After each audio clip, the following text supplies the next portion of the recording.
Let's talk about self-care. This is an extremely important subject matter, and it's important for you to embrace your version of self-care and kind of put your hand up to the version that some in society will try to paint for our culture. Our culture as a whole, for a very long period of time, has mistaught us, so to speak, and have told us that self-care is selfish. And oh my gosh, how dare you think of yourself? That's selfish. You need to think of other people. Now, I agree we need to think of other people, y'all, but self-care is not selfish in my opinion. It is selfless. Because if we take care of ourselves and create that balance in our lives, we can properly care for everybody around us, friends, family, strangers, whatever. So I say bologna, cheese, peanut butter, and jelly to those who say self-care is selfish. As long as your life is balanced and you are living in a loving state and giving love to other people and support to other people while taking care of what your needs are in your self-care, then you're golden, y'all.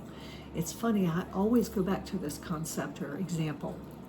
When you're on an airplane, anyone that's flown knows it is a standard practice for the flight attendants in their emergency safety spiel to talk about putting the oxygen mask on yourself first when it drops down.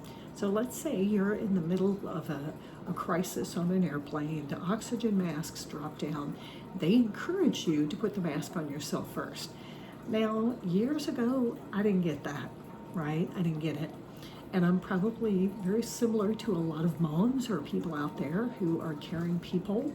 And you hear something like that and you're like, I'm not gonna do that. Like, for example, if I have my child sitting next to me on the plane, you tell me to put my mask on first, the mom in me, who's always gonna put that kid first, is gonna go, hell no, I'm not doing that. I'm putting it on my child first. But honestly, as I've aged and I've learned the importance of self-care and understand the concept better and understand the why they tell you that, is because we have discovered if you don't help yourself, you can't help the person next to you. It's just not going to happen. So then in mom mode, of course I'm going to put my kid first. But there's many reasons I need to help myself first. I mean, think about it. If something disastrous happens and you're not here to help them, that's not helping them, right?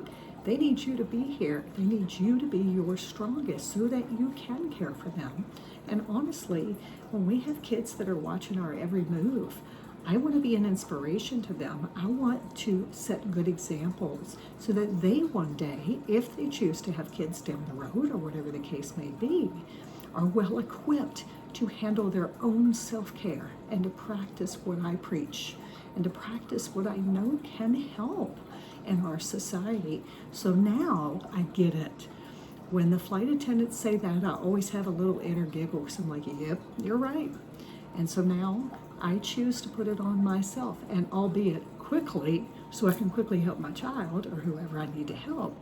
But I understand the concept is about loving you the way you love each other. So I have a slide I'm going to put up to just kind of give you some inspiration that's a little, shimmery with the laminating. But essentially it says self-care is a priority, not a luxury.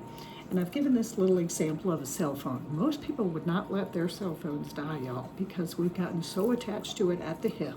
It's a must. So if you're not going to let your cell phone die, then why in the world are you going to let yourself feel like I'm already tired today for tomorrow and I haven't done anything to fill my cup? So I hope that you use it with the inspiration I send it with to just shift perspective just a little bit. Selfish? No. Selfless? Yes, when it comes to self-care. So keep that in mind, y'all. It will help you on your journey if you get that understanding now.